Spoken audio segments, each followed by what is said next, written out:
నమస్కారం. మీ విజయ్ కుమార్ గంట. ఈ పొద్దు మీ ముందు ఒక కీలకమైనటువంటి అంశం. మీడియాకు రాజ్యాంగం స్వేచ్ఛ కల్పించలేదా? మీడియా అంటే ప్రచురణ మాధ్యమాలకు సంబంధించి భావ ప్రకటన స్వేచ్ఛ అంశం ఎక్కడ రాజ్యాంగంలో పొందుపరచలేదా? ఇది ఇప్పుడు ఒక కీలకమైన ప్రశ్నగా ఉద్భవించింది. Press academy, AP press academy ఇప్పుడైతే ఏపీ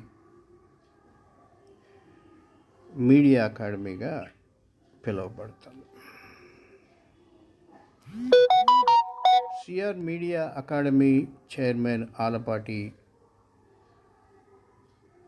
సురేష్ గారు నిన్న ఒక సెమినార్లో మాట్లాడుతూ ఒక సంచలనాత్మకమైనటువంటి విషయం చెప్పారు. రాజ్యాంగంలో మీడియాకి ఎక్కడ కూడా భావ ప్రకటన స్వేచ్ఛ లేదు. ప్రజలకు ఇవ్వబడినటువంటి భావ ప్రకటన స్వేచ్ఛ పరిధిలోనే మాత్రం మీడియా స్వేచ్ఛ ఉంటుందని స్పష్టం చేశారు.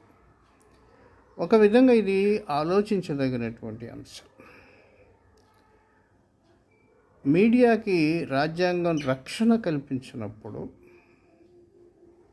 మరి మీడియా తన పరిధుల్ని విస్మరించకూడదా అనే దాని మీద విస్తృతమైనటువంటి చర్చ జరగాలి. ముఖ్యంగా సామాజిక మాధ్యమాల్లో ఏది పడితే అది రాసి దాన్ని భావ ప్రకటన స్వేచ్ఛగా వాదించే వాళ్ళు ఈ విషయం మీద లోతుగా ఆలోచన చేయాలి.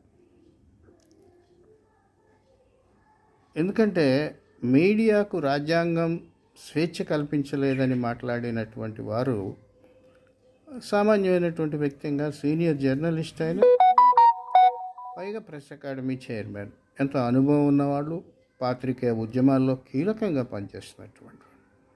కాబట్టి మీడియాకు రాజ్యాంగం స్వేచ్ఛ కల్పించకపోతే ఆ పరిధులు దాటడం నిజంగానే తప్పు అవుతుంది. ఇది సామాజిక మాధ్యమాలు గుర్తించాలి, ప్రచురణ మాధ్యమాలు కూడా గుర్తించాల్సినటువంటి అవసరం ఉన్నది. ఇది గమనించాలి. ఒకవేళ మీడియాకి రాజ్యాంగం స్వేచ్ఛ కల్పించకపోతే ఆ స్వేచ్ఛ కోసం కూడా పోరాడాల్సిన అవసరం ఉంది. ఆ స్వేచ్ఛ కూడా. కాబట్టి ఇది కీలకంగా ఆలోచించదగినటువంటి విషయం. మీడియా మీద తరచుగా కేసులు